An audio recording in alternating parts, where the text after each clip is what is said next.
We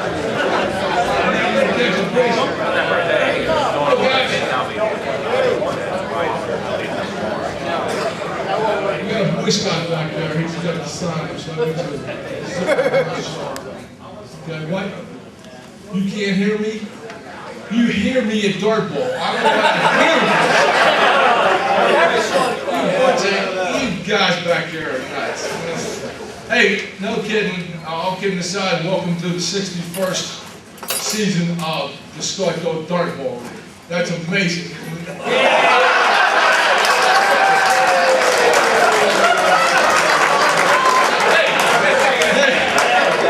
Neil is the only one that can silence me.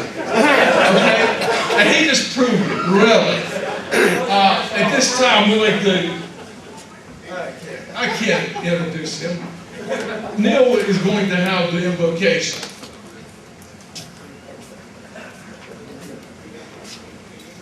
Let's pray. Father, we love you tonight because you first loved us. And we come into this place, Lord, to enjoy the fellowship of one another, but also to come before you and honor you. And so we invite you into this place to touch our hearts, our lives, to do your will in us, that we might serve. And now, Lord, as we're about to receive this food, we pray that you would bless it and nourish our bodies. Bless the fellowship around these tables. We ask it in Jesus' name. Amen. Amen. Two announcements very quickly. One is we are making both restrooms available to you. The one that says ladies, it's pink and I know inside, but if you close your eyes, you can still use it. The ladies will use the bathroom on the second floor, so men, you can use both restrooms if you need it. And also, the cold drinks will be served to your tables. Coffee and hot water for tea is available at the table in the back here by the fire alarm. Help yourself to the coffee and tea. Okay, guys, enjoy yourself. We'll be back with you later on.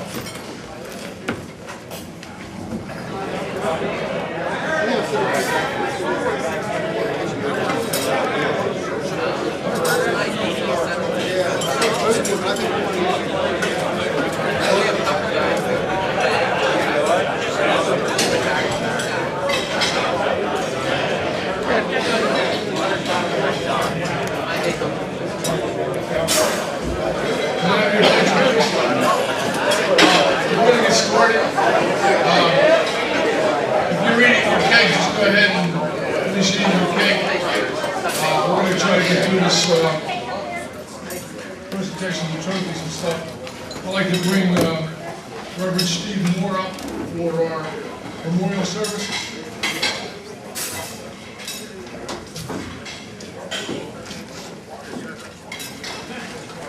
Gentlemen, we had four former players pass away since we last met here. Lowell Felger played a couple seasons with Reformed in the 50s. Ed Badgett played a couple seasons with Everson. Ed Boyd, recently here, Eddie played 13 years with CUMC, was their team captain at 871 hits. And Tom Johnson. Tom was a Hall of Famer. 36 seasons played for Alberton, 3,600 hits, 567 triples, which was good for second all time. Tom led the league in triples 3 times and holds the single season triple record of 141. Probably the record I think will never be broken, like the single season triples. Pastor Moore? It has been a blessing for me to learn to play this game called Dartball as I moved here. I'd never heard of it before. And people who have nurtured me along, sometimes train wrecked me along, but it's been good because I've developed a lot of relationships with a lot of people. And it's been a blessing for me, and I pray it's been a blessing for them as we learn about one another. And the game is not the game. All right, this is the culmination of what people have done before us to bring Dartball into the area. But it's also about bringing the youngsters in and allowing them to learn about sportsmanship and fellowship and a little bit of love. Would you pray with me tonight, please? Heavenly Father, we thank you for this game which draws us together, which ultimately draws us closer to you. Heavenly Father, we pray for those who have went on before us, Lord, to spend eternity with their Lord and Savior, Jesus Christ. Heavenly Father, bless us, Lord, in remembering their presence in our lives. We ask this in Christ's name. Amen.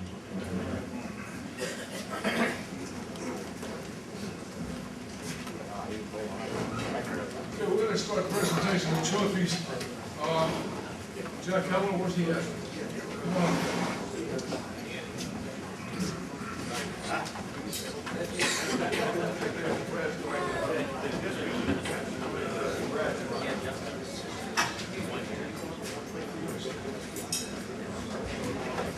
I'm not that tall. I get the privilege of presenting the trophies for second place team this year, and it's TUMC and Tyrone. I need a representative from each team. Come up and take a trophy. Oh, I'm not big John.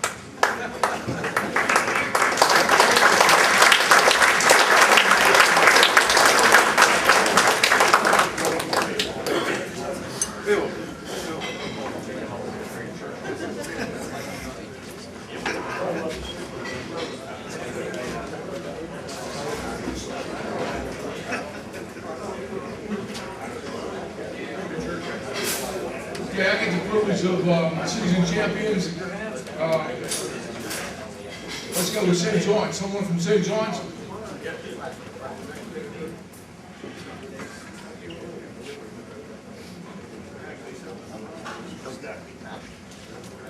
Scott.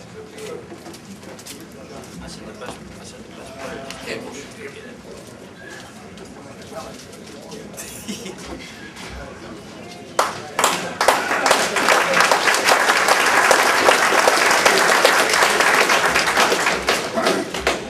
There's one thing I have to say about the next show. Alberton, there's always next year, guys.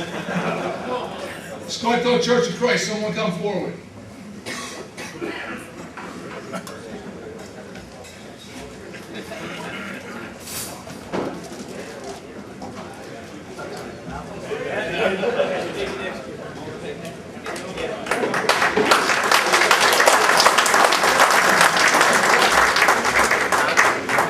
Okay, we're gonna go with the tournament, and what a tournament.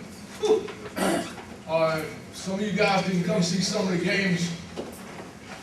Reformed, I tell you what, you wait till the ninth inning, and they score runs and beat you. That happened, what, two nights in a row you guys did that. You beat UPs at the end, and wow. So, with Tyrone, they were the league, the champion for the tournament, Tyrone. No, you join, I don't want to join. It only been better if we got to beat you going there. I wish you would. You wouldn't have beat us. I know that.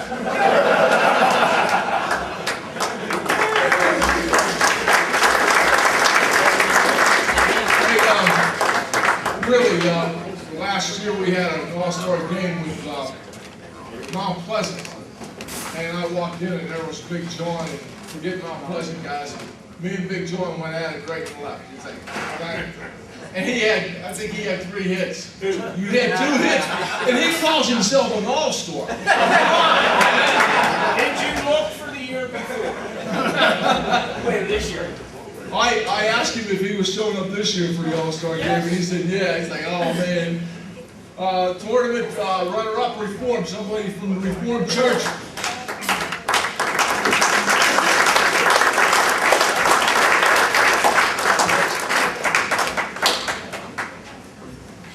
We're going to turn this over to Dan Gary.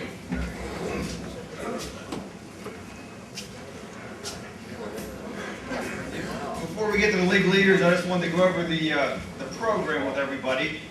Obviously, the front page is the front page, followed by 3 pages in order by average of everybody that had over 100 at bats. The next page is people with under 100 at-bats, and at the bottom of that is my tallies of anybody active with more than 500 hits that's not in the Hall of Fame. So you can find your name on there.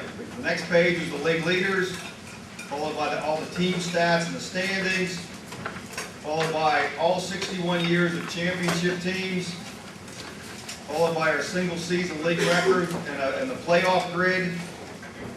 The next to last page is the Hall of Fame, which is our all-time hits leaders. The last page is updated leaders in every category. Now, the top of the page there got a little off-printed. That was my fault. Actually, the printing of this program is done by the Lutheran Church. I bet some of the Lutheran players don't even know that. But the Lutheran ladies helped me out with that. But the last page, the headings across the top should be all-time at-bats, all-time runs batted in, all-time singles, all-time triples. So, and if anybody wants to make sure that their numbers are right, I can misadd just as good as anybody else. So if you think I'm off, let me know and we'll make it right. I want to give everybody as much credit as they have. So we'll do the league leaders here.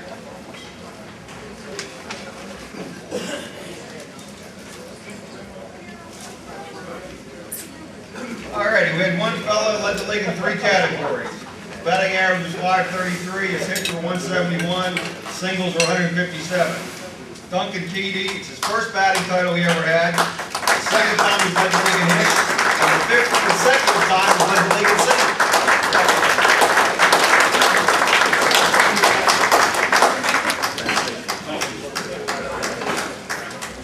His Tyrone teammate, this is hard to believe, Alan Crawford actually led the league in anything. I think he ever does that every year. He had 80 runs scored, which is the 9th time he's led the league in runs scored. He must have a couple good guys behind him, in spite of John. And it's the 8th time that Alan has led the league in doubles. Alan came last year. He usually doesn't come. He didn't come last year.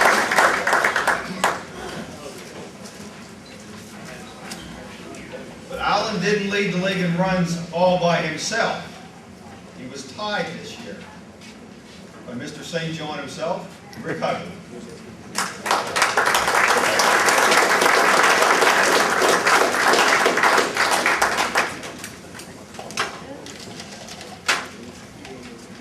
Those dogs.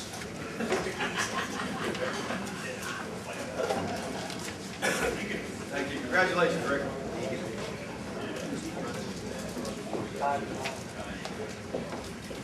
Runs batted in. It helps when Alan's on in front of you.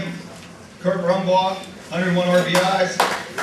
Second time the Kurt's led the league in RBIs. Last time was 8 years ago.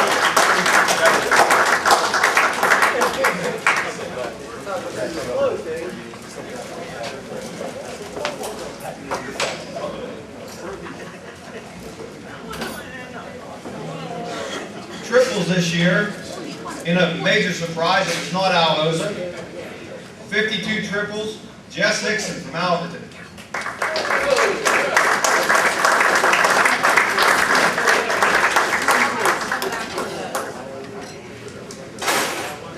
Jess is only the second Alberton player ever in the league in triples. Anybody think they might know who the other one was? Mr. John? Congratulations, sir. Good, yeah. Our home run leader this year from the Church of Christ, Earl Kramer with 35.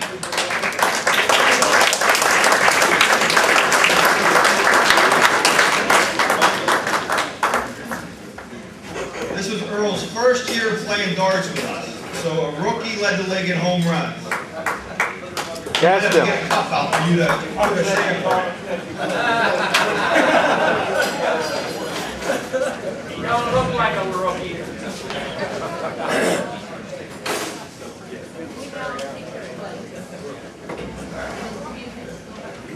Okay, our Hall of Fame certificates. Start out with anybody that advanced over 50, over a 500 level. And going over 5,500 this year was Alan Crawford from Tyrone.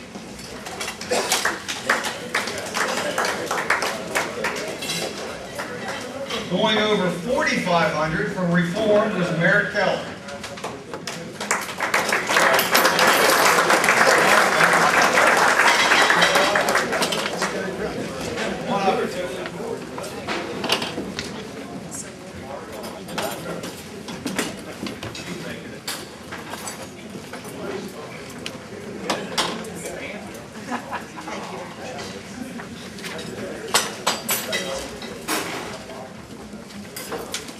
3,500 hits from Lutheran, Charlie Ellis.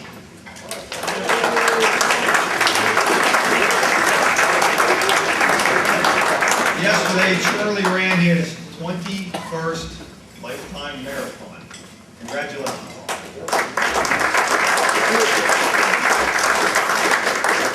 2,500 hits from the Church of Christ, Joe Duggar.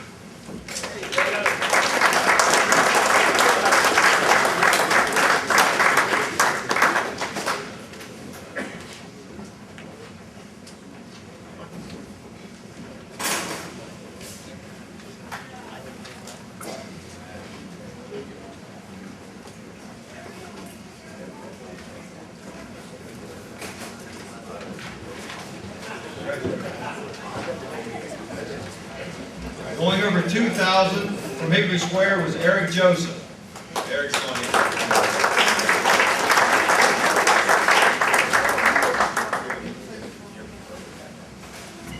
Also over 2,000 hits from Tyrone, it's Kurt Rumbaugh night.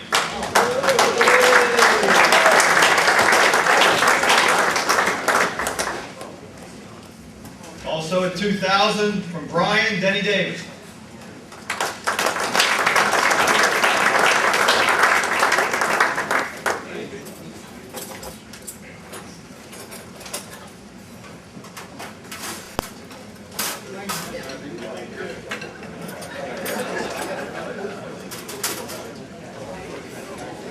$1,500 hits from Lutheran Jeff Myers.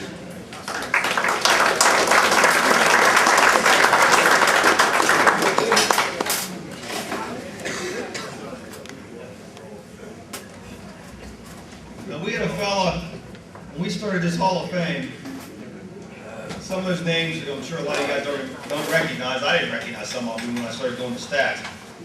And we had a guy play this year that hadn't played in our league for 30 years. Tim Burkhart started playing for Owensdale. He was already in the Hall of Fame, so I made up a certificate for him. But he's not here. He had to work.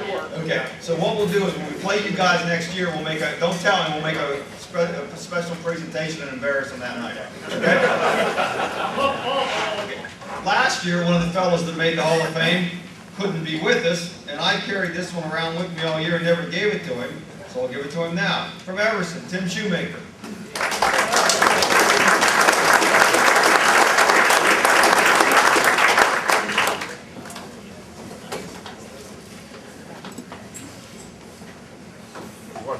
Yeah, yeah. Hurry up, hurry up.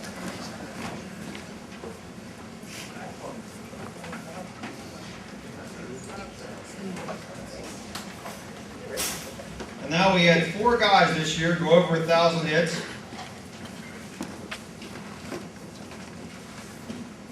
So our class of 2014, first one from Owensdale, Jeff Padulek.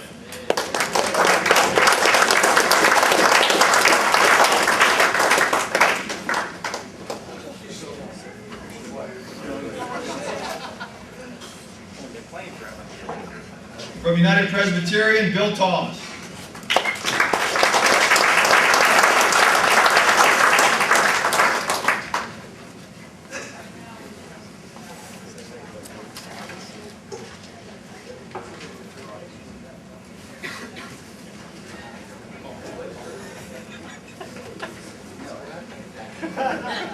From TUMC, Rob Ravenstein Sr.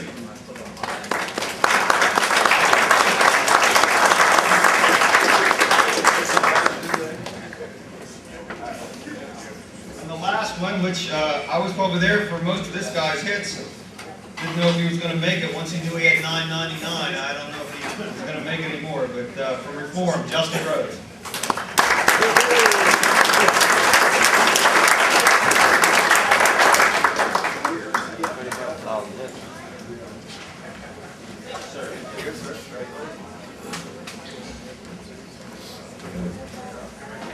Okay, our speaker today is Mr. Richard Barrick. Brad is going to give an introduction of him before we move on over. But after the introduction, I've got one more little special acknowledgement for you guys. So, Brad, you can do the introduction and we'll move over.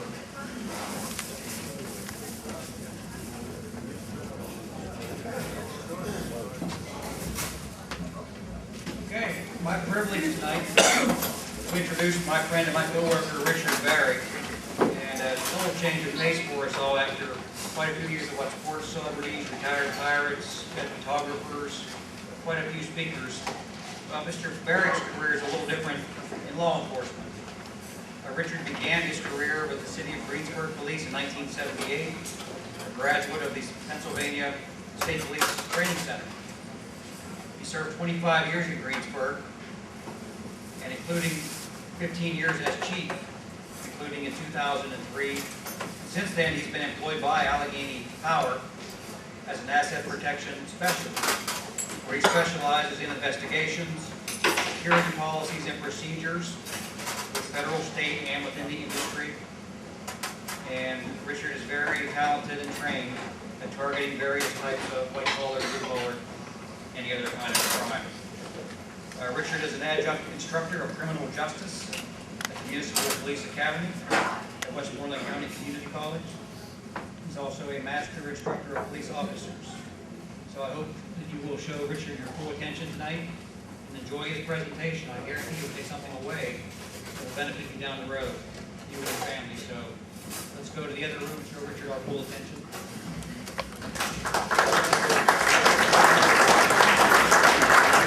I'm going to ask 10 fellas from our room here to come up and line across the front here. We have just a special acknowledgement. First is Charlie Ellis. Just line up across the front. Actually, there's 13 that would have been here, but there's a couple that aren't. Harry McNatt's not here. That should be on this list. Al Hoza isn't here. He should be on this list. Jim Crossan.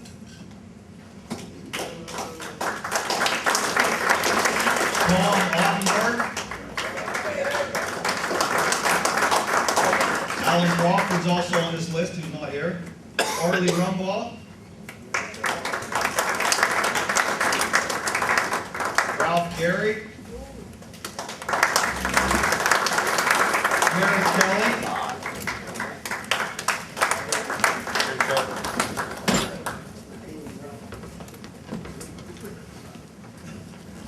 Dale Myers.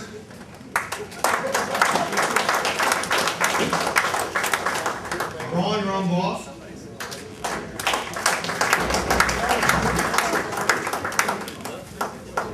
John Harris. And Ed Rolla. We added the names of Tom Crawford, Junior Bloom, Bob Copenhaver, Leroy Sherman, Arnold Peterson, Clarence Nicholson, and Albie Crawford. What do these fellas have in common? What do you think these guys represent? Gray hair. Yes, they are prostate problems, yes.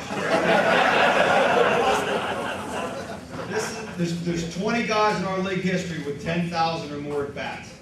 These are the guys we can thank or curse, depending on how you look at it, for holding the league together for 61 seasons.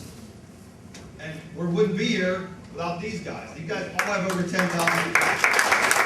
So thank you, gentlemen.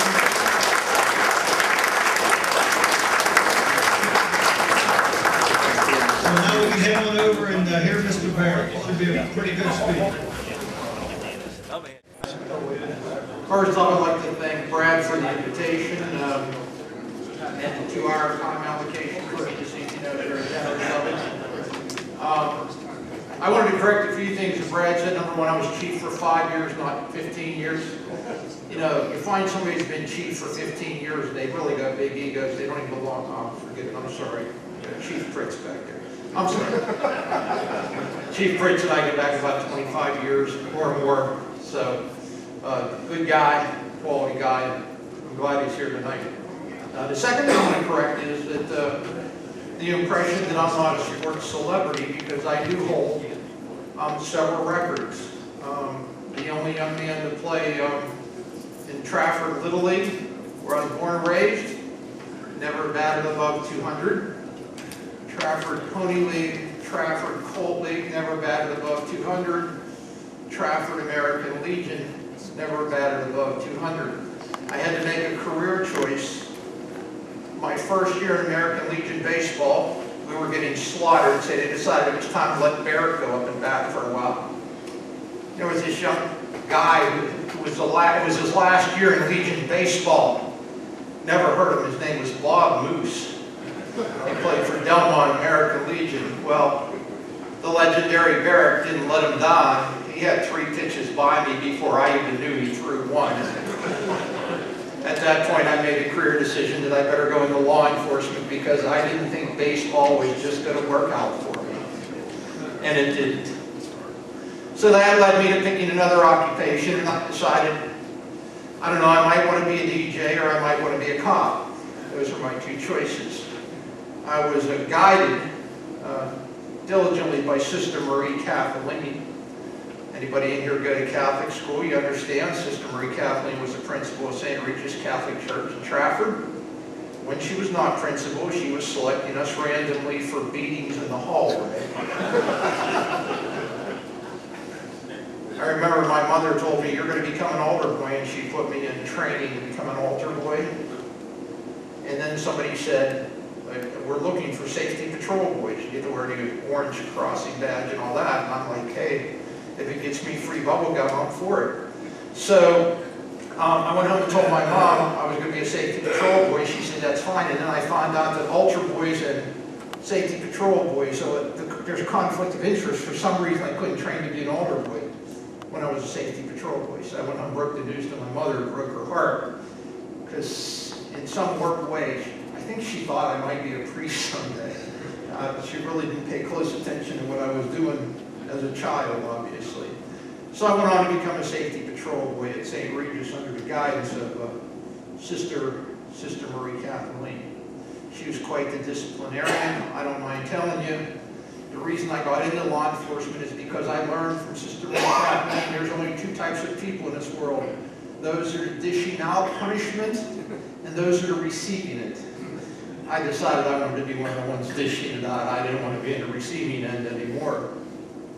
Sister Marie Kathleen calls me in one day. She says, Mr. Barrick, do you know you flunked Spanish? I said, yes, sister, I know I flunked Spanish. She said, Mr. Barrick, why in the world would you flunk Spanish? And I was thinking, think carefully because you don't want another whipping from the sister. I said, well, sister, it's very simple to understand. If I don't know what a noun, pronoun, or verb is in English, I'm not going to understand what it is in Spanish.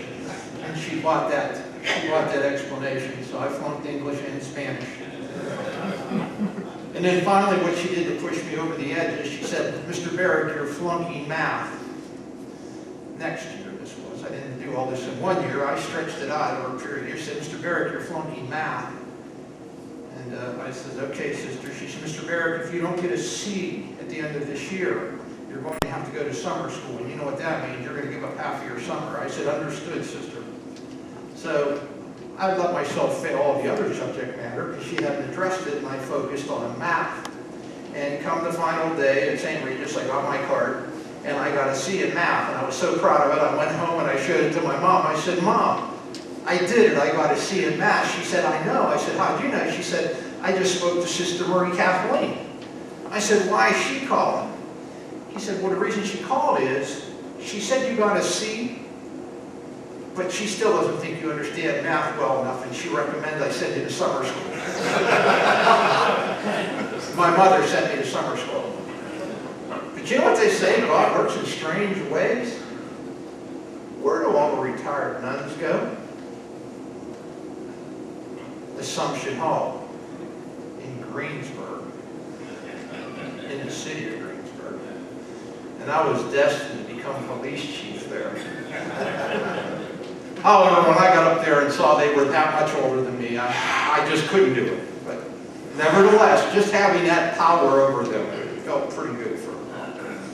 So, needless to say, I went into law enforcement, which is a wonderful career, as Chief Pritch will tell you. There's no better career simply because of the different things that you see out there, especially on night shift. Everybody else goes to bed, and you get to see all the misfits of the world, if you would. And you get to see the neatest things, like I'm on College Avenue one night. It's 2 o'clock in the morning, and out comes this white Camaro. and it had to be it was a gazillion miles an hour. I can't tell you how fast it was going on the 4-lane highway, and I says, I don't think I'll catch him, but let me see. So I pulled out behind him, and I got on the radio, and I called Jeanette on Route 130. I said, call Jeanette, tell him this white vehicle is coming toward him at an extremely high rate of speed, and see if they can stop that vehicle. So I turned on my reds and blues, and off I go down Route 130 after this car. It had to be going 95, 100 miles an hour. And as I crest the hill in Greensburg, looking down toward Jeanette and what was not at the time, but what is not a Greensburg bypass, I see the white lights flashing. And I says, man, this is really superb work. Because Jeanette has red lights and white flashing lights on the roof of their car. And I kept seeing the white flashing lights. I said, how in the heck did Jeanette get there so quickly? Well, as I got closer, all of a sudden it didn't look like a police car, and as I got really close and put my lights on, what I saw, it was the white car on its roof. And it was spinning like this, and every time it would come around, the headlights, and it would look like an emergency vehicle. And I says, oh, this is tragic, and you jump out and call for rescue, and then I walked up and I said, are you okay? And the guy's sitting there like this going, yeah, I'm okay, I'm just dizzy. No wonder you're going around. So those are the kind of things you get into law enforcement. And it's a really wonderful experience. So why did I really come here tonight? To just talk a little bit about crime prevention, if you don't mind.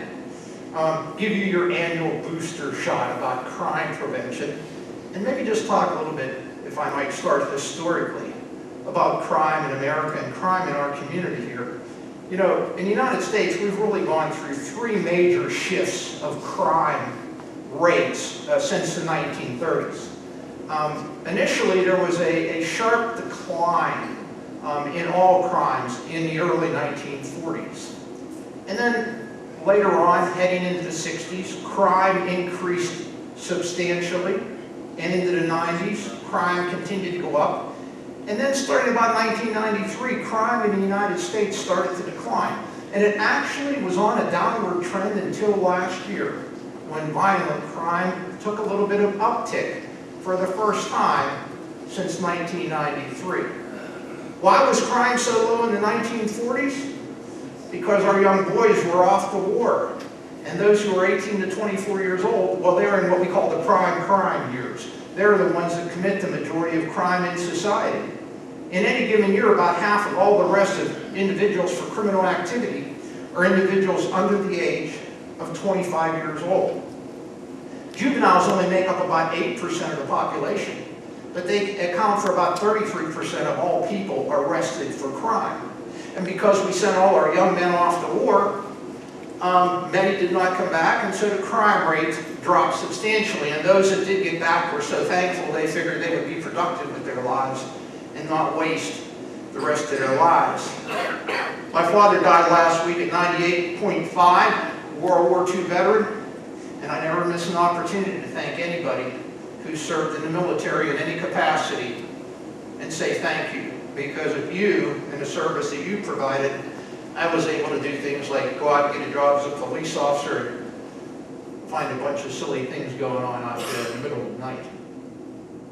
Post-World War II babies, once they reached the teenage years, and this is me, the baby boomer kids, drug abuse was becoming more culturally acceptable. More addictive drugs were becoming available on the street for a lot less money. Businesses were producing things that we previously could not steal. You know, back in 1940, late 1950s, you wanted to steal somebody's TV set, you better have a tractor trailer, right? There was no iPad Mini, iPad Maxi, Macintosh, you know, Windows 8, Windows 7, don't get Windows 8, it stinks. But we didn't have any of that. Everything that was worth stealing was big, and so it was hard to steal. But we were producing smaller and smaller items in the 60s, and going forward, there's more and more good things out there that people could steal. So business was producing this. We had racial problems in America. We had anti-war activity. We had terrorist groups starting to take hold. We had a lot of tumultuous activity in society.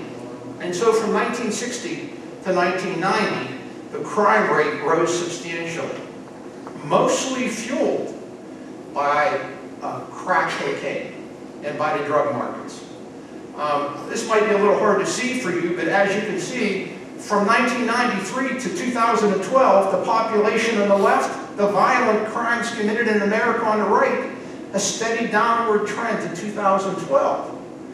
So there's a little bit of misconception out there, because a lot of people are thinking crime is bad, it's terrible today, it's the worst it's ever been. And it's really not the worst it's ever been, although it's not wonderful to say the least. What are the drivers that bring the crime rate down today? I like to think it's better quality police officers, civil service testing, strict standards for police officers, nice increases in salaries for police officers, and increased mandatory training for officers. I've been training cops for 35 years. I believe when Barry went through the academy, it was 420 hours. Then it went to 560 hours. Then it went to 750 hours. Now it's going to go next year to 1,000 hours of basic training for police officers. So we're putting a better quality cop on the street who's better trained and better able to cope with the problems out there. More importantly, we have a more unified national police community where cops in Scottdale share intelligence via computer and the internet and joint websites with cops not hundreds but maybe thousands of miles away through our clean NCIC, our Joint Terrorism Task Force, and all of our databases that are connected. Dramatically improved technology with computers in the car, instant license checks. The year before I got on the job in 78, 77 is whenever cops stopped using things that looked like telephone books, which were put out by PennDOT every week, and it would be a list of the most recent stolen cars. If you're riding around in a cop car and you want to check to see if a car is stolen in 1977, you pulled out your telephone book and started looking for the number in there. And if it was on the list, then it was probably stolen. So technology certainly is great, and there's a lot of good technology that we use today. And we have to give credit to some of the mandatory sentencing laws. Barrett's rule of thumb in law enforcement, 20% of the idiots create 80% of the crime. So if you can get the right 20% in jail, your crime rate will drop. But most importantly, the thing we don't want to forget about is something that we call the aging out process of the baby boomers. We are in our prime crime years whenever we're somewhere between 12, 13, 14, going up to 25 to 30 years old. After that, you just get tired of being a jerk and you stop committing crime. It gets to be too old. It wears you down too much. By the time you're 30 years old, you start this downhill slide away from crime, and only 2% of 50-year-olds are arrested for crime in this country. And it continues to go down as we get older. So what we end up with is, even if we end up with a bunch of old hippies, we end up with a bunch of old hippies that now abide by the law. You know, we get so tired we just don't want to commit any crime anymore. The public perception, however, and this is interesting, is that crime is the worst it's ever been. If you look at the Gallup poll statistics there, in 2001, the 2001 Gallup poll ranked crime as the fourth most important problem behind terrorism, the economy, and fear of war. Today, or well, not today, but in 2012, the most recent Gallup poll on this issue, crime was ranked as the third most important problem behind the economy and behind health care. So even though crime has continued to drop since 1993, serious crime that is, society still seems to be relatively concerned. However, fear not, because we always have to put statistics in perspective.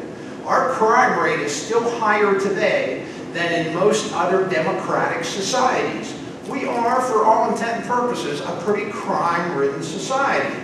The United States has the highest murder rate for 15 to 24-year-old men of any industrialized country in the world.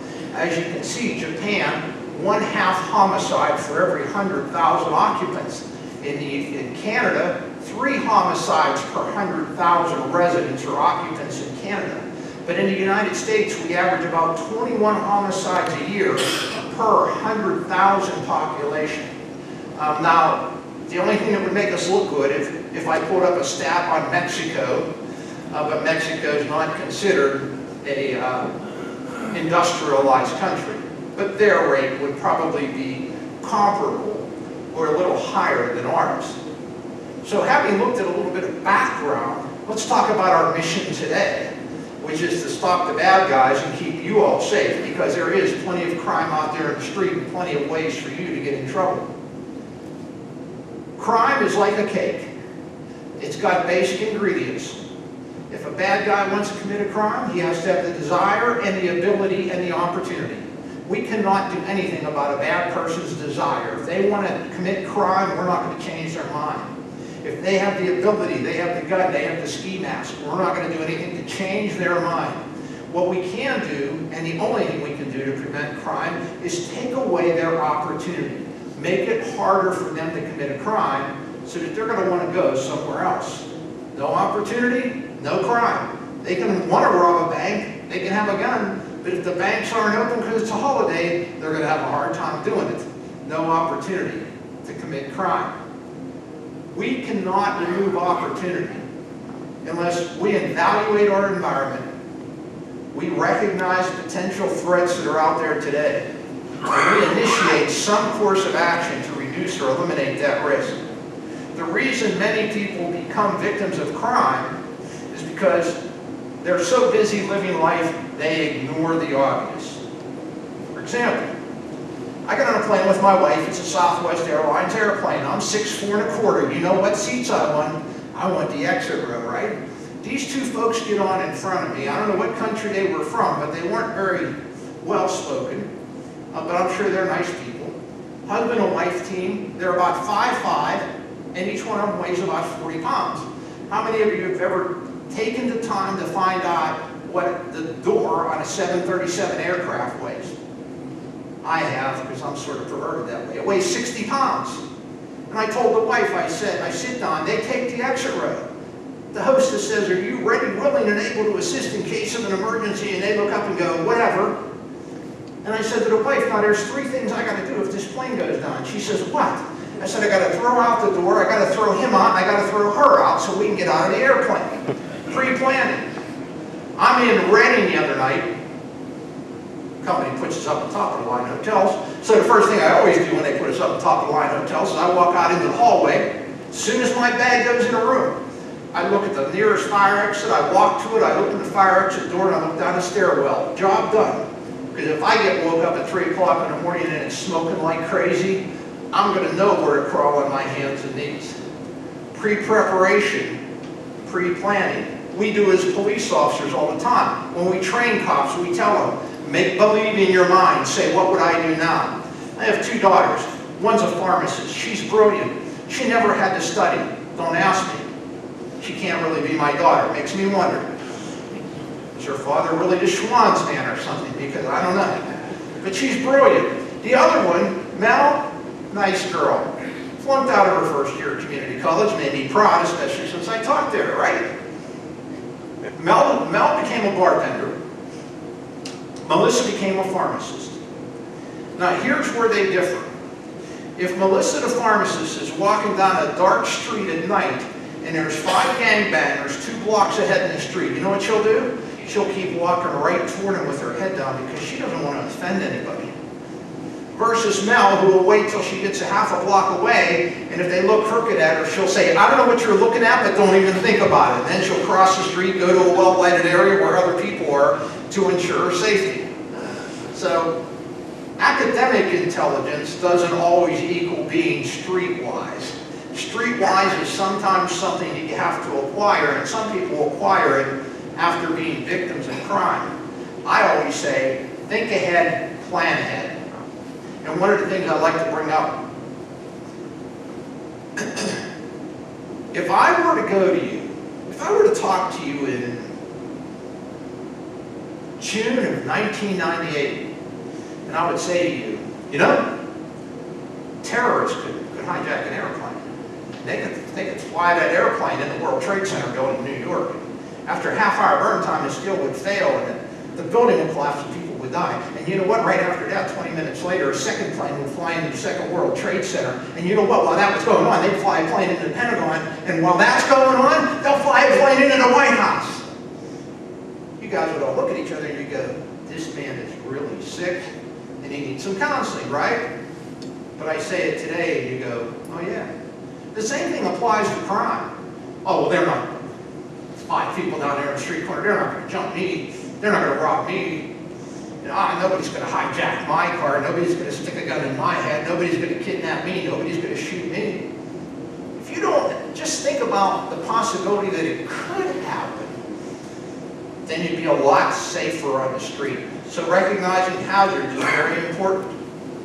And the best place to start with crime prevention is to start in your home, because it's the old ounce of prevention. I still been out of police work 11 years now, still sit with my back to walls in restaurants. I'm out shopping with the wife the other day. I says, kid over there, I was in Walmart. Kid over there is going to steal CDs. Why? Come on, you're not a cop anymore. That guy's going to steal CDs, I'm telling you. He's setting them up right now. Sure as heck. He stole them CDs. I'll be back. I walked up to the clerk and said, hey, that guy just heisted a bunch of CDs. You may want to call your security department. Went back to my wife. She said, you're sick. Mind your own business. I said, I can't. It's being alert, knowing what's going on around me. I just happen to pick it up. Crime prevention is really just common sense. Contrary to what you may think, the average criminal, and Barry will back me up on this, is not a legitimate rocket scientist. They're usually pretty stupid individuals. And contrary to what you think, the person who commits crime is not the person that lives in Pittsburgh, is not part of a motorcycle gang, is not part of a street gang in East Liberty. A person who commits crime, the average burglar, the average minor criminal lives within usually a mile of the home that is victimized. You need to look at your neighbors, you need to look at your neighborhood. Research shows that the average violent criminal generally will not travel more than 5 miles to commit an armed robbery, a murder, a drug deal, or a rape, or some other serious crime. So crime is really localized. We all say it never happened in our community, and when it does, what happens? Everybody gets on TV and says, well, I never thought that would happen in our community. Look at Murraysville High School. Chief and I both pretty good friends with Chief Seafeld down there. Never happened, not going to happen in Murraysville, a rich neighborhood. My father, first day my father was in critical condition, Ford's Regional Hospital. I go up, I get called up, he's in bad shape. Guess what? The kids from Franklin Regional start flowing in. It's the same day as the stabbing. Very sad to see those parents up there. And everybody's saying the same thing. Oh, I can't believe it happened in Murraysville. It would never happen in Murraysville. But who's that weirdo that's out there? Chief Seafeld, the weirdo, you know, oh, it's never going to happen here. Had hired a school cop, spoke to the school district about security, had a reaction plan, organized it, and guess what? Worked out not bad, all things considered, considering the number of students that were stabbed. Criminals are just creatures that are looking for an easy hit. See that scale? That's all they do. Well, is this worth the hassle or not? Because if I'm going to break into that car and all I'm going to get is some 8-track tapes, it's not worth it. So they're always going to say, is there something worthwhile going after? Am I going to get something out of this crime? And he or she most definitely lives in your area. So residential burglaries, for example. You know, most residential burglars spend very little time combing a neighborhood. They don't sit out there and work surveillance all day. They say, oh, I need some dope.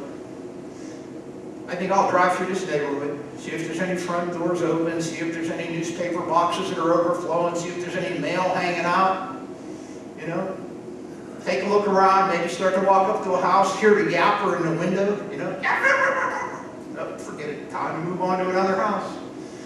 Ring a doorbell 3 times, not get an answer, walk around back. Don't see anybody, knock on the back door, don't see anybody, look around, don't see any neighbors, I'm going in, I'm going to get something. It's a relatively quick process. They pick what appears to be the easy targets. And if they don't like something they see, they move on because there's a lot more targets out there. What you need to worry about is welcoming burglars into your home, making it too easy for them. And it's very simple. You take a walk around your house, you take a survey around your house, and you say, what am I doing wrong here? what's going to lead to problems? A simple survey of your house. Things that you might not even think about, like the shrubbery in the top picture and the bottom picture. We all agree the bottom picture looks better, and I'm all for that as long as I, as a husband, don't have to do the work. Bring in a professional landscaper, cut down those bushes, because all we're doing is giving burglars some place to hide. I'm sure the chief will tell you, half the burglaries we go to, it's like, could you make it any easier for them to get into your house? Your door's unlocked, your window's unlocked, you got shrubberies growing up over the window. You're making life too easy for the bad guys. And they're not bright, so they're going to gravitate to the easiest source of money. Things like fences and locked gates, they are not only physical deterrents, they are psychological deterrents to crime. I always got a kick out of the people who, how'd they get in your house? Well, they took the ladder I had laying out back and put it up to the window. How'd they get in the window? Well, we never lock the window because it's on the second floor. Nobody can get in the second floor. Well, yeah, they could if you leave a ladder below the window. Why don't you just put a sign in the back of your house? Ladder for easy entry. So, things like landscaping can create psychological barriers. Fences can create physical barriers. And of course, if you got a backyard that's fenced in, you may as well go to 400 yards and spend $1.25 for a lock to put on it, so that they're not encouraged to come in. Now that doesn't mean you'll never be burglarized if you don't keep your ladders outside, but it certainly is a step in the right direction. At the electric company, we have 300 people that are always telling you to conserve energy and use energy efficient light bulbs. And think wisely when you turn your light switches off. Guess what? I work in security. You burn up as much of that stuff as you can. Number one, we need the money. Number two, lighting is the best deterrence to home burglaries and home crime.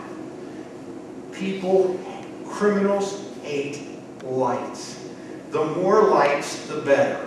And given what you're protecting, if you're protecting a $150,000 car, do you care that you're going to spend the extra money for the burglar alarm? You're protecting $100,000, $150,000, maybe a $200,000 home. What the heck is another $11 a year in your light bill?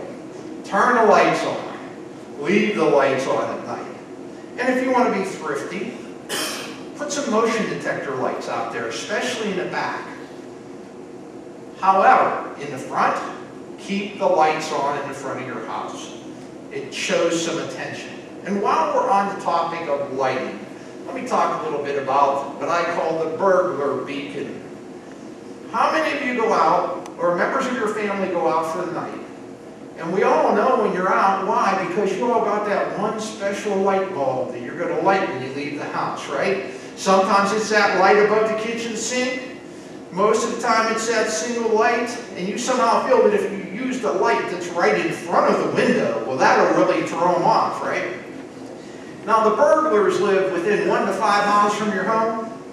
They know what your habits are, and if you think they don't drive by your house and go, oh, Bubba's Ford pickup is missing, and that one light is on in the kitchen, tonight's the night to go get them. You want to screw up a burglar? Leave a TV or radio on. I prefer to leave TVs on. It's actually easier on the electronics. And when people come to the door and never around, they hear talking inside and they're going, oh, nobody leaves their TV on if they must be home, because if they were out for the night, they'd turn on that stinking single light bulb above the sink and that light bulb just outside the front porch. So don't be afraid to leave your TV sets on. It's actually better for your electronics than turning them on and turn them off. And then you don't have to waste so much time when you come home. You run into the refrigerator, grab the beer, the TV's already on, you're good to go for something like a hockey game. Garage doors. 40% of non-forced entries of burglaries of residential dwellings are through the garage door, because everybody leaves their garage door up to get some air. You know, leave your garage door down where it belongs. Somebody rides by and you see the garage door up, heck, they'll probably go right in the garage and steal you silly. You know, dopers today, they don't care. If they think they can get to the garage, get what they want, and make it back outside before you catch them, then that's where they're going to go. Entry doors. Hollow entry doors obviously are no good because they can be kicked in. Doors with decorative glass panels, where you can break the glass panel, reach in and unlock the door, not so good. better with plexiglass, better with a little protective wire. I always get a kick out of Home and Garden TV to watch that. And there's something that looks like a chicken coop in California that they're selling for $500,000. And on top of that, they have like 27-inch thick rebar covering all the windows and doors. And I'm thinking, I don't want to live there. That's crazy. Fortunately, we're in an area that doesn't have an extremely high crime rate. But making sure you got good doors in your house, making sure you don't have glass windows too close to where somebody can break them, and most importantly, not using those little lock in the knob locks, you know, the ones you just turn, they're useless. They'll be kicked in, they'll be jimmied. You can force those doors with your shoulders. And trust me, I've kicked enough doors as a cop. So one time, in an apartment complex, some dude painted his steel door to look like it was wood. And in the dim lighting, the macho cop is going to kick that door in, right? All I did is rattle my teeth and probably do some permanent damage to my back. So I learned, always just scratch the door a little bit first to make sure it's real wood before you become a macho man. Anyways, deadbolt locks. I've never seen any burglar go through a deadbolt lock. They protrude into your door jamb, 1.5 inches, 2 inches, 3 inches. You can have them one-sided where the outside opens with a key, the inside just has a little twisty knob on it, or you can get them two-sided. Key on the inside, key on the outside, but don't leave the key on the inside in the cylinder. Put it at least 4 feet away from the door, like on a little nail. A little harder to get out if the wife or husband is chasing you with a frying pan, but overall, it doesn't take that much longer to get out of the house. And what about keys? How many people have the little Mickey out in front of your house? Mickey Mouse that holds the key? Or the plastic rock that holds the key? Now, if you don't, then you're going to leave it under one of the boxes that are on your front porch. Or if you have a deck, there's about a 99% chance you're going to put it up in the rafters of the deck, thinking it's not going to be found. Now, is there anybody I missed here that has a key outside? I haven't described it yet? Okay. It's out there. Don't hide keys outside your houses, although I will say this, and I don't sell these. I just found a really cool outdoor key storage device. It has a screw-off lid. You put your key inside, you screw the lid on, it's waterproof. You stick it in the ground anywhere you want. It looks like a sprinkler head, which is cool, you know, because I never saw one of those before. But then again, Bubba comes up and goes like, hey, dude, what are you doing? One sprinkler for your whole 4-acre yard? Yeah, well, you know, I'm building the system from scratch. So generally speaking, don't be hiding keys outside. It's not a good idea. Leave a key with a neighbor if you have to. Or buy one of those new fancy $400 programmable biometric locks and put it on your $200 house. Sounds a little high to me. Sliding doors. You know how they sell all these fancy, stick this on your sliding door, guaranteed you can't pry a sliding door open. Go downstairs, cut yourself up a nice piece of pipe or a nice broom handle and lay it in the track on the floor. It'll do just as nice a job for almost no cost at all. So I wouldn't worry about spending a lot of money on sliding glass door locks unless you feel very rich. Try not to hide money in your house. I can't tell you how many burglaries I've investigated and cops investigate where you know the money's in the freezer or it's under the bed. The majority of people hide money in the freezer, under their bed, or at least in the bedroom, and they think they're being slick because they're using the freezer, and that's one of the first places most of your burglars look. And you're going like, really? Money in the freezer? Oh yeah. Yeah, anytime you've got a death in the family. While they're all taking the body out of the house, I say, oh, I'm thirsty. I'm going to go get some ice in the freezer or a glass of water just to see if there's anything in there. You never know. A lot of people ask me about alarms and camera systems, and I'll tell you this, being in the security business. The security business has grown 15% a year. Everybody and their sister and brother is out there showing alarm systems and cameras. Before you buy something like that, ask yourself, do I have anything in this house that I really need to protect with an alarm system and a camera system? And if you do, then go do your shopping. But be careful. Have a budget in mind. Talk to your friends and neighbors and people who can act as references.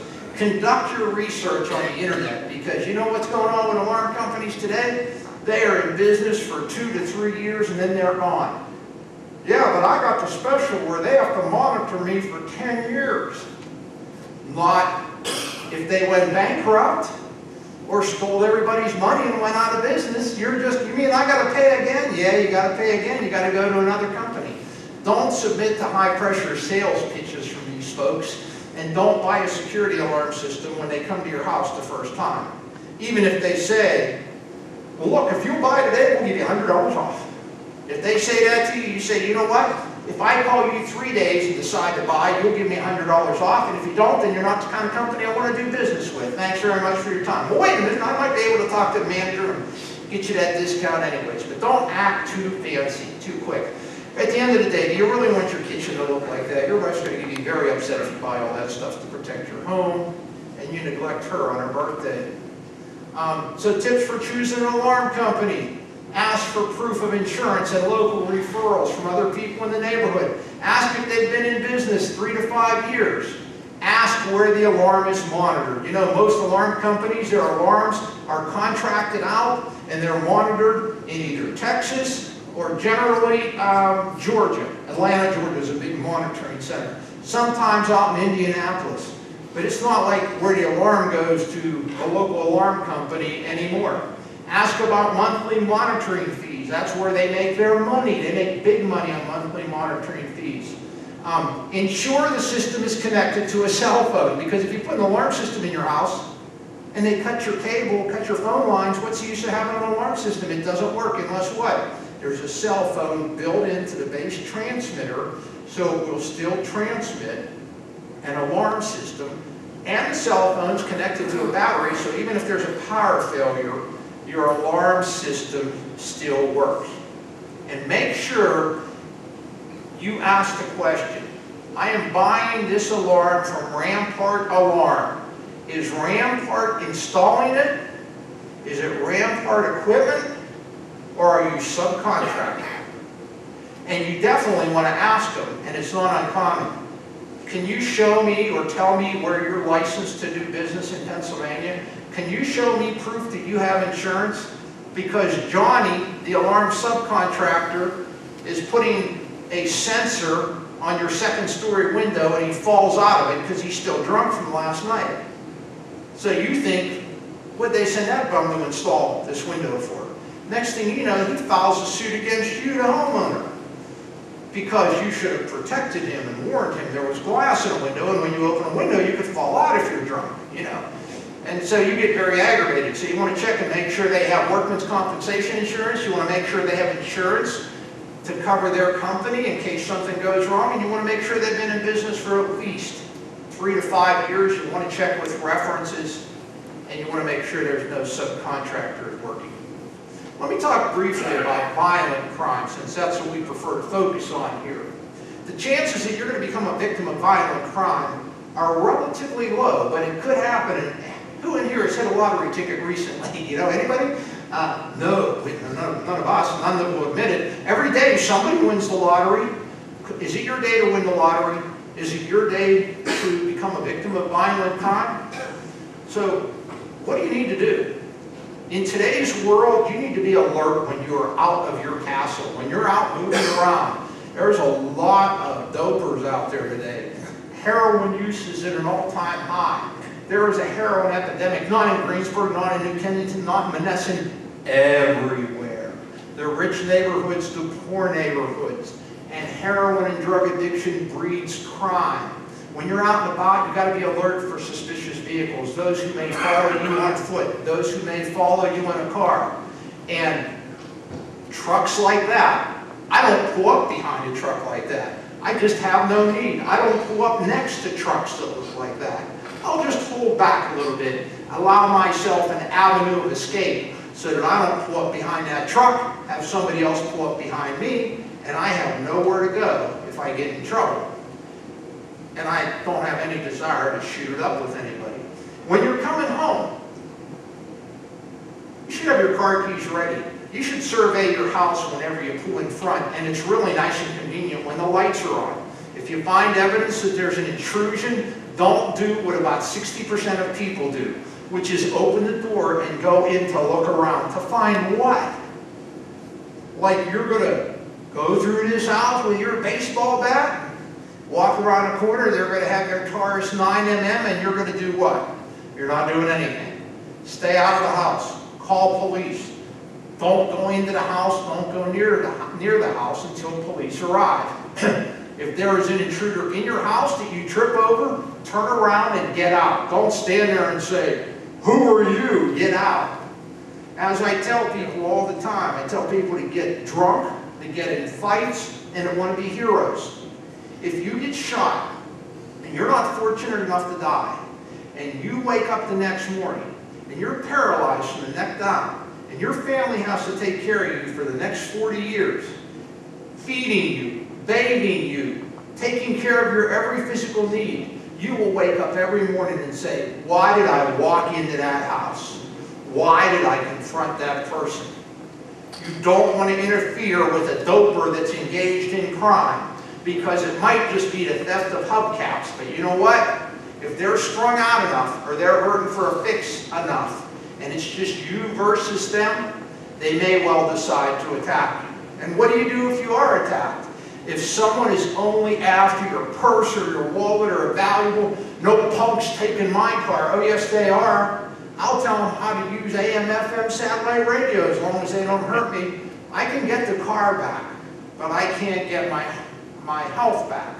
And if they're assaulting me, I'm going to do what's necessary to defend myself. I'm going to get an accurate description, and I'm going to call the police. These are the big four. The 4 felony crimes that most often precipitate murder. In other words, of all who are murdered in America, setting aside domestic violence, what are the crimes? Number 1 on the list, robbery. People want to fight with the robbers. There's only 2 possible outcomes when you fight with a robber. You're either a hero and you get your name in the paper, or you get your name in the obituaries. Okay, so just a question of what page your name's going to be on. So I don't recommend you fight with robbers. Drug-related offenses, whether they're robbing, stealing, burglarizing for drugs, burglarizing a house for drugs, and then you get on to burglary and rape and arson are about even. But the real big one is robbery, and that tells us all, when someone wants to rob us, unless I'm alone and I know I can handle them, I'm not going to mess with them. If I have family nearby, other loved ones nearby, I'm not going to mess with them. What if you're attacked and somebody says, "Get in the car, we're going for a ride"?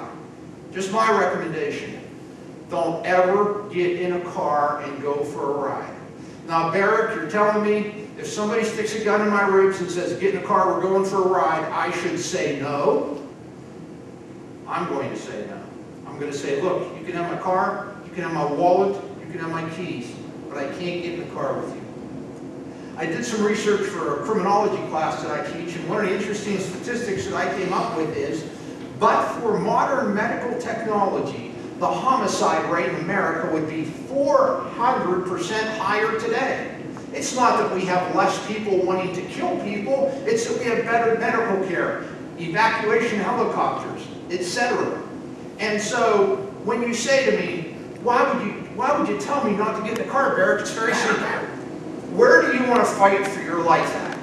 Do you want to go down to the ganglands where nobody's around, nobody can see you, nobody can hear you, and there's 0 chance of help, and fight for your life there and possibly die there?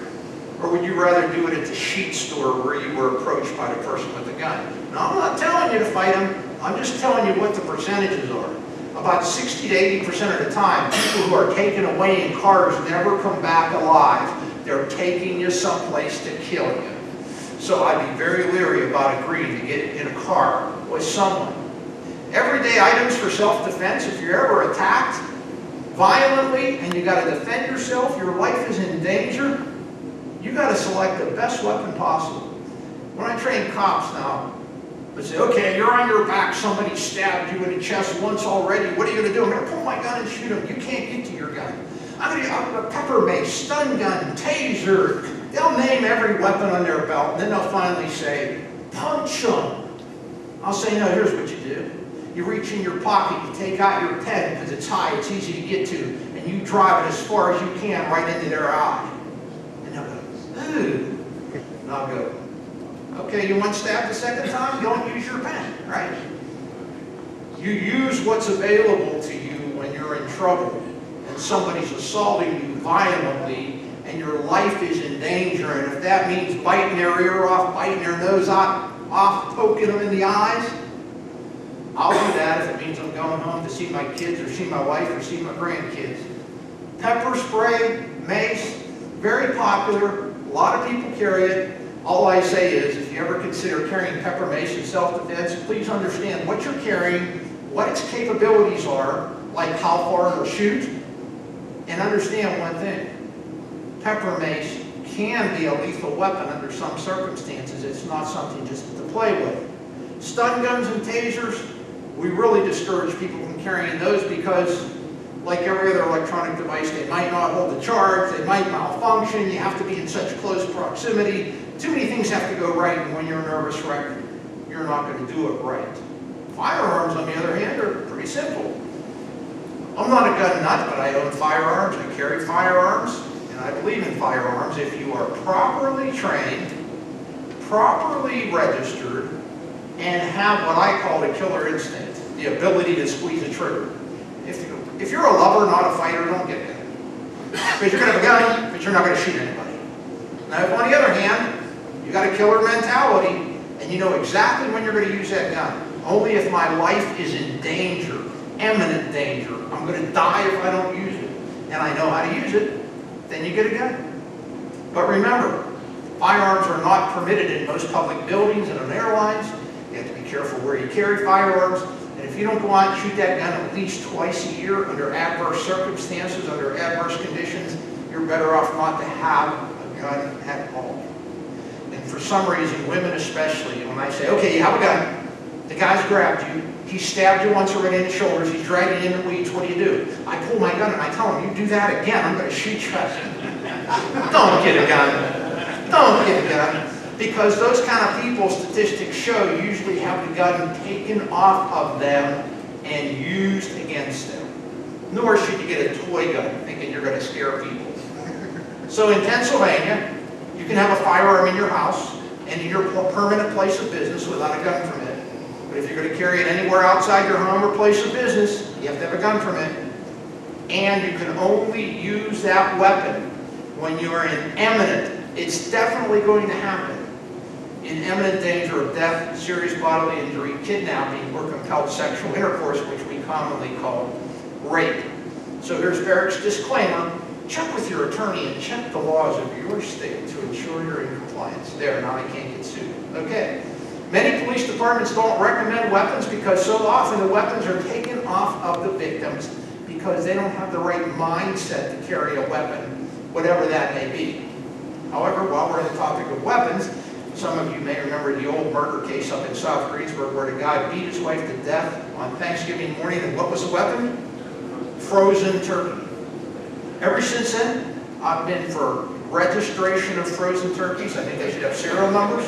You should have to undergo training and have a permit before you're allowed to carry a frozen turkey anywhere. I mean, because really, people don't kill people, turkeys kill people, right? Okay, enough said. Last message, firearms in the home. When I was in Greensburg, I got a call of suicide. It's a 12-year-old girl. She's laying on the couch dead with a gunshot to the face. She has a shotgun, 410 gauge, 22 caliber handgun in her hand like this on the couch. Her little brother's in the house. He's 9 years old. He's upset. I get him out of there. The coroner comes. It's time to take some pictures. Time to move the bodies. I move the head. There's a shotgun wad buried in the couch. And there's a big wound in the back of the head. And I'm going, well, this ain't good. This is definitely not good. I search the house. I find a 410 gauge shotgun in the hall cupboard with a spent round in it. And I'm thinking, this is really bad.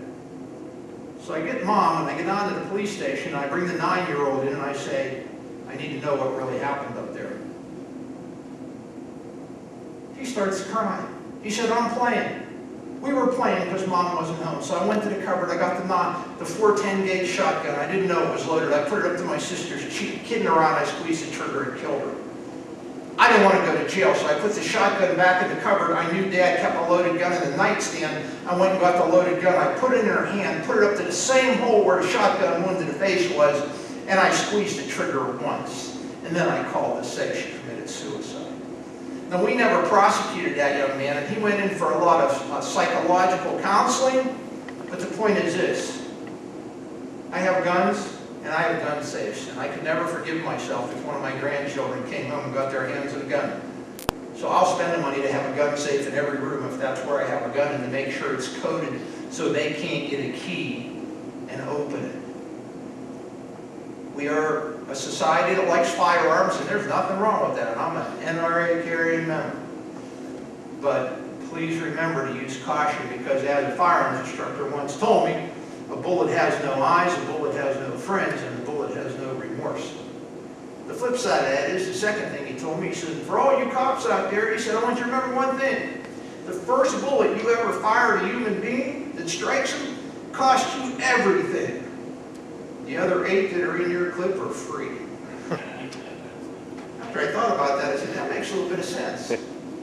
So an important note, since I've been talking about crime tonight, a little criminology for you. There's something in criminology we talk about called collective efficacy. Wow, what a big word. It's social cohesion. And researchers in criminology have found that a community with social cohesion shares common values and trusts one another to do the right thing, and looks out for each other's property, and looks out for other people. And studies show that those communities have the lowest rate of crime.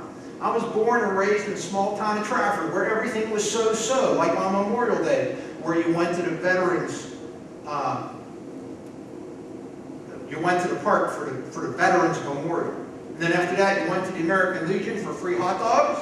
And then after that, it was a triple header, another year of Little League or Pony League, which I won't get back into. But everything was set in its way, from Moxie Dracolic, the cop that stood in the corner and watched you, to old man McBride in the movie theater that yelled at you when you were too noisy, to my neighbors that would yell at me when I would do something wrong, which was frequently. I think actually they were all conspirators with Sister Marie Kathleen, but that's another story for another day. But that's community cohesion. You don't realize this, but your league fosters community cohesion. And thus you enhance the safety of your community just by bonding, just by showing interest in each other, just by taking care of each other, and just by reaching out and shaking somebody's hand. Did the certificate tonight mean everything in the world to you? No, but what the certificate represents meant a lot to you. It represented other people that are caring about you. And the more of that we do in America today, and it's getting harder to find, the more social cohesion we have, the more dartball leagues we have, the more little league teams that we have, the more softball teams that we have, the more summer camps that we have for children, the less crime we're going to have in America. Someone once came to me and says, Chief, what do you spend on crime prevention in Greensburg? And I knew they had a bad attitude. I don't want to get into the background, but I said, watch this. I said, about $800,000. She said, don't tell me the police department spends $800,000 on juvenile crime prevention programs. I said, you didn't ask me that. You asked me what the city spends in juvenile crime prevention program. You don't spend no $800,000. I said, yes, we do. It's called the Aerobic Center, the Kirk Nevin Ice Arena. It's called Mount Oden Public Golf Course. And it's called 10 playgrounds throughout the city. We invest in young people by investing in recreational facilities in an attempt to keep them out of trouble. So whenever you ask me what I spend on preventing juvenile crime, don't look for an ad in the newspaper, don't look for some little pamphlet, don't look for the officer on the beat. Look at the total money we spend as a package for recreation, all or almost all of which is directed to children to help them stay out of trouble. Scottdale is a wonderful town. All these little towns are wonderful. Trafford, Mount Pleasant. We're sort of losing a little bit of it, but I think we can hang on to it. And if we keep groups like this together and support each other, I think we'll do well. So I have now exceeded my time limit, and I'm in big trouble, but I thank you so much for paying attention. Thank you.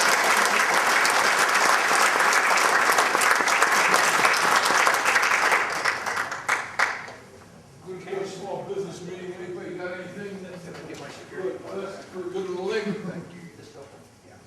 If not, well, where's Neil? We're to have a all-star game. Yeah, there's an all-star game. No, What? they can't. They canceled it? Oh, John, no all-star game. I guess we'll have to meet and play our own. Oh, man. I Okay, say we do it out in front.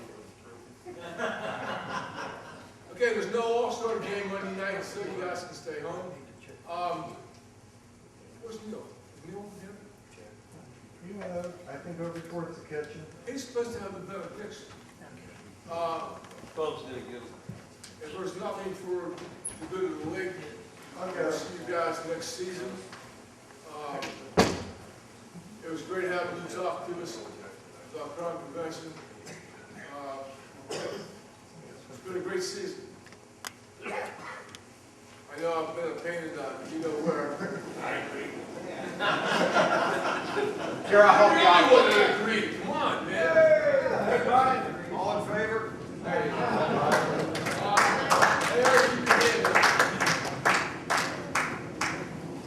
So as soon as Neil comes,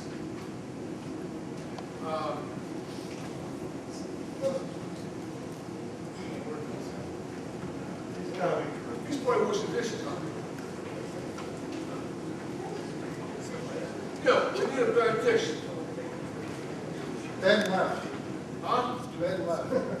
Ben left. I think Ben left too. Oh, Ben left too.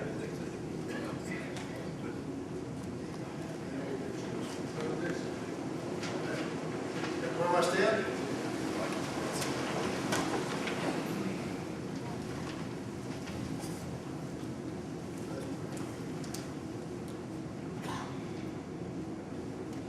We're a grateful Father for your every creation in our lives. We are grateful for dear brothers in Christ. We ask, Father, now as we leave this place, that you be with us, and your Spirit will minister through us, that others be blessed because of us.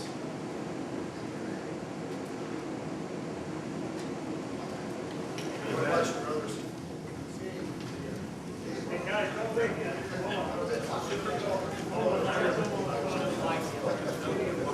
Where's Dan? See Dan.